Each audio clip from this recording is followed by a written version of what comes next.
করোলা ক্রসের auto breaking সিস্টেমটা কিভাবে বন্ধ করে আমি দেখাই। অনেকে উল্টাপাল্টা দেখায় দেয়, কিন্তু অরিজিনালে আমি যেভাবে অরিজিনালে বন্ধ করে আমি ওটাই দেখাবো।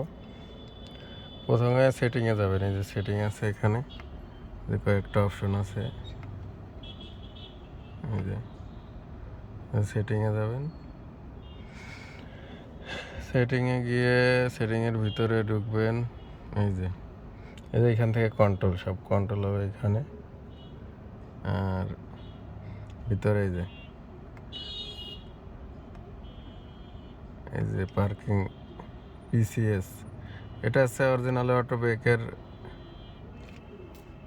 সিস্টেম।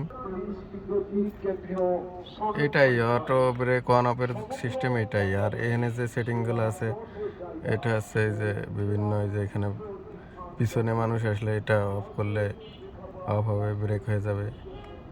তারপরে পার্কিং সেন্সার বিভিন্ন। আর অটো ব্রেক অন অফের মেন অপশনটা হচ্ছে এইটা।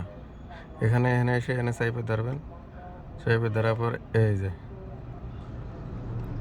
এটা অফ করে দিতে হবে। এটা অফ করে এই যে ইএস দিতে হবে। ইএস দিলে ওই যে এখানে ড্যাশবোর্ডের এই যে অফ হয়ে গেছে, একটা সিগন্যাল দিছে। এই যে এটাই মেন, এই যে অফ হয়ে গেছে।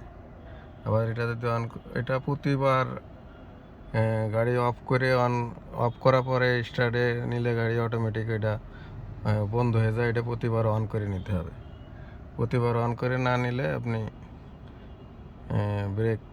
ব্রেক করবে যে কোনো জায়গা। আর এই জিনিসটা যদি অফ করে রাখেন, এই যে অফ করে নেন, প্রতিবার স্টার্ট দেওয়ার পরে, তাহলে আর অটো ব্রেকিং সিস্টেমটা অফ হয়ে যাবে, আর ব্রেক করবে না। এই যে, ধন্যবাদ সবাইকে।